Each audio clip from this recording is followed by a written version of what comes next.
All right, so once you start using the four types of questions, you want to focus in on how people are responding. And active listening goes a long way to helping these conversations become more and more pointed and purposeful. So, what is the goal of active listening? Now, ultimately, you want to understand what someone is saying. This might seem really obvious, but how many times have you been misunderstood? I mean, how many times have you misunderstood someone? When you're in a disciple making conversation with someone or with a group, you are already asking good questions because we just walked through how to ask good questions. Now you need to listen really well so you can understand what the person or the people are saying. And once you understand what someone is saying, you can come up with another good question to help them process thoughts or feelings better, or maybe just satisfy your own inner curiosity that you're starting to develop. So here's some things to help you listen and understand. First of all, pay attention. Like in almost any setting that you're going to have a spiritual conversation, there's going to be distractions. Your phone will buzz. Your watch is going to buzz. You're going to see someone doing something out of the corner of your eye. There's going to be noises. There's going to be crazy statements made by other people. Give the person your attention as much as possible. Like, focus on what they're sharing because it's valuable to you. Pay attention to their body language as they speak because it might be telling you something that you need to know about how they feel in the moment. And do your best to focus on understanding what they're saying rather than preparing a response to what they're saying. Next, acknowledge that the person is speaking to you. Like, nod as they're talking. Give a verbal acknowledgement like, yeah, or uh-huh, or okay. Make sure your body language shows that you're listening and not distracted. Like, truly lean in with curiosity. See, if they're starting to get emotional, give them the space to be emotional without inserting a comment or a joke to lighten things up. I'm the worst at that. See, practicing these things will allow people to feel like you want to hear what they're saying. And that means the world to most of us. So don't interrupt when someone is speaking or sharing with you, because interrupting makes the person feel like they're not heard. And it disrupts what they're sharing. See, they may not be able to pick up where they left off.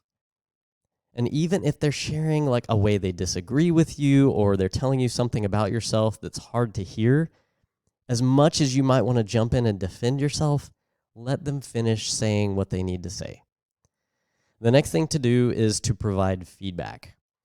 Every now and then, as they pause, ask clarifying questions or follow-up questions to better understand what they're saying. It might really seem uncomfortable and kind of rote, but you can say something like, what I hear you saying is, and then just in your own words, repeat what they just said. And I like to say it more like, it sounds like you're saying, and then I use my own words to say what they just said, because the reality is I might need to clarify with them what they're saying, because what they said didn't register in my mind as far as what they meant to say. So I heard something different than what they said. Again, as awkward as it might seem at first, it will become something so valuable as you learn that we don't always hear the things that the way that the person meant to say them.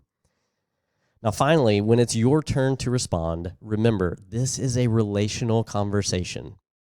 Even if the person was offensive to you, remain calm, respond respectfully. If you need to offer your opinion, be candid, but be polite. Be as open and honest as you can, and remember, to be clear is to be kind, and to be unclear is to be unkind. And it's always most helpful to validate someone's feelings. Even if you disagree with their point altogether, their feelings are real. So if what they're sharing with you is their feelings, validate those feelings. And if they're sharing something really deeply personal to them, thank them for sharing so vulnerably. So again, to recap, pay attention as much as possible to the person speaking. Acknowledge them by providing some cues that say, hey, I'm tuned into what you're saying. Provide feedback along the way. Ask some clarifying questions. Make sure you understand. And then respond respectfully. If you learn to do these four things well in your conversations, the people you have spiritual conversations with will feel seen and heard, and you will have deeply personal conversations, and you're going to make an impact on other people's lives. Now, in the next video, I'm going to kind of wrap all of this up with a bow to see how all these things tie together for a nice disciple-making package. So tune into that.